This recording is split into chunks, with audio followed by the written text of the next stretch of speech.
Listen, no, go. You there? You. Let's talk. I need the tutorial. Let's talk about the Arizona Cardinals. Bart, first overall pick Kyler Murray starting his first training camp yesterday. Kyler and new coach Cliff Kingsbury will try and bring a new look, high-flying offense to the league. Murray was asked about this new offense and why he thinks it'll work in the NFL.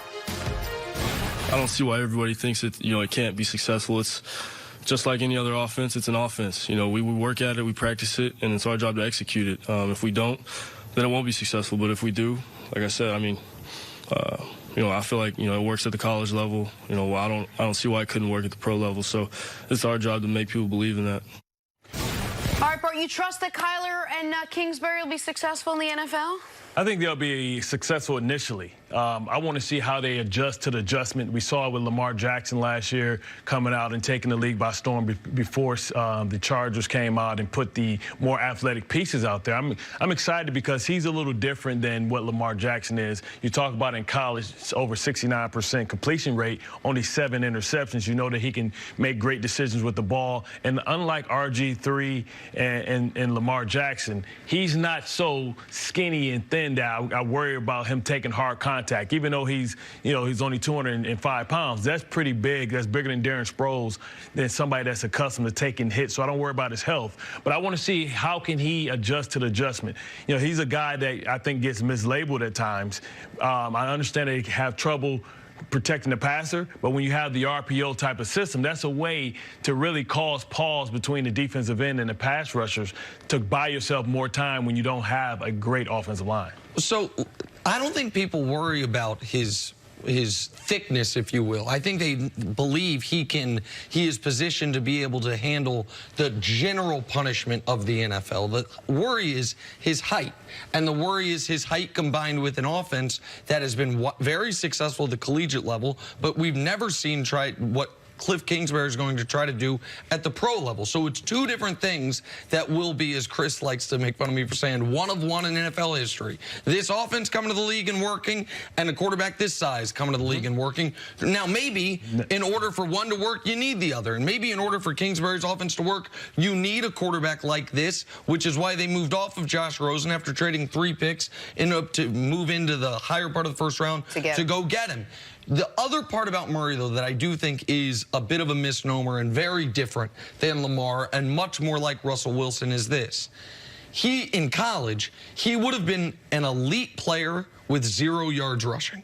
That was Lamar had good passing numbers, but he won the Heisman because he was such a dual threat. Russell Wilson at NC State and at Wisconsin made great plays with his legs, but was an elite passer. Kyler's just his passing numbers.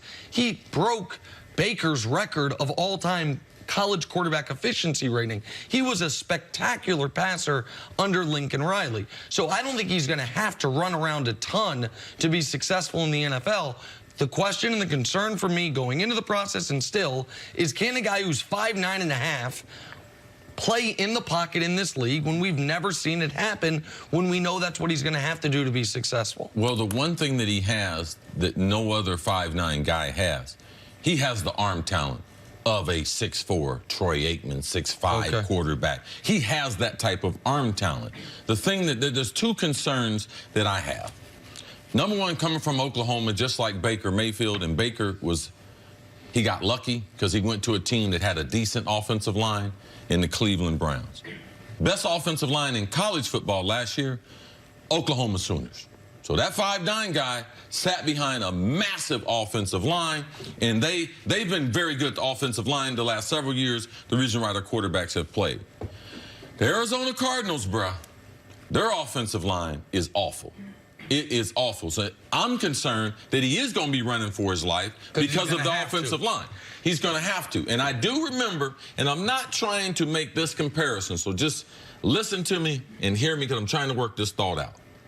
Remember when they had the Wildcat, Bart? Yeah. And there were certain problems it presented to the defense. We destroyed it. Yeah, you destroyed it. And that's why I brought it up with you on the program, because the Wildcat couldn't present another option as far as throwing the football. And when they put all those people at the line of scrimmage, they didn't make them play.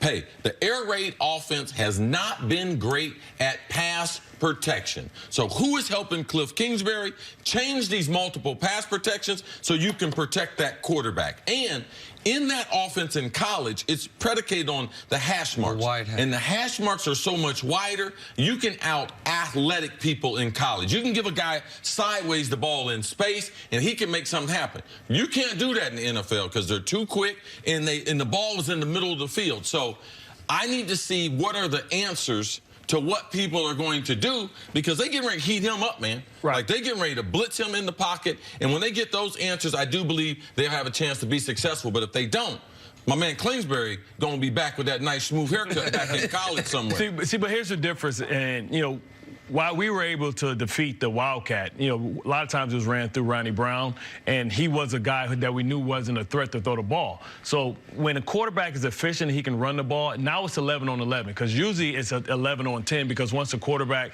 you know, hands the ball off, he becomes a spectator. I'm not concerned with him as far as being able to throw the ball and pass batted, because he was one of the best at that and not getting his ball batted. He has an over-top delivery. He doesn't have a sidearm delivery like Lamar Jackson, not like even some of the taller quarterbacks that have come in. And he's always been that height.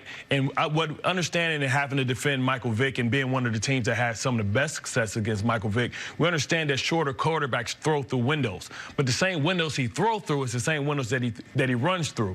So what defenses are going to try to do is stir the pocket and distort the view so he can't have clear views to see where that guy is open to throw through that window. So he's going to be on the move a lot. So early on, it's going to be important that they get him on the move so they can dictate where the ball is going and who's coming into his vision.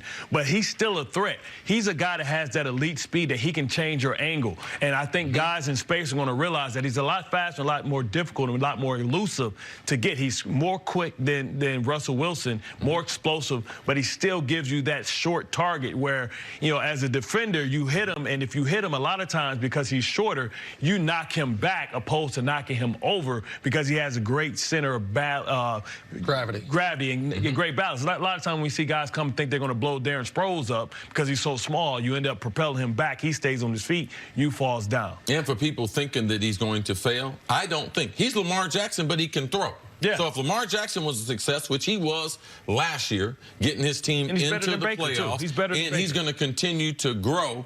He's not a better thrower than Baker. He's a better athlete than Baker is. Baker got a better supporting cast. I think he can be successful. My thing is the principles to this offense aren't sound. And then when you don't have sound principles in the NFL, they exploit you. And you mentioned he can, if Lamar could be successful, he can.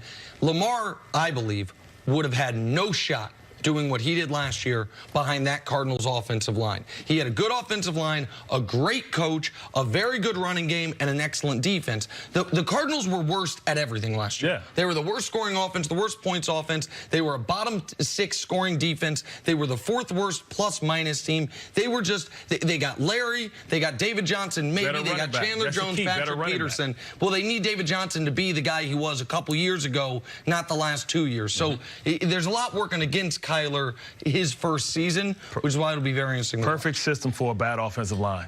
Okay. Just as Deshaun Watson. NFL worst 3-13 last year, the Cardinals? Yes. That's how they got him. Any change is a good change. Bart, stick around. Coming up, are Aaron Rodgers and the Packers underdogs this year? That's next on First Things First. And I really like that suit, Bart. Ow, guys, come on. Quit it. Okay, do I have to break you guys apart? Stop touching me.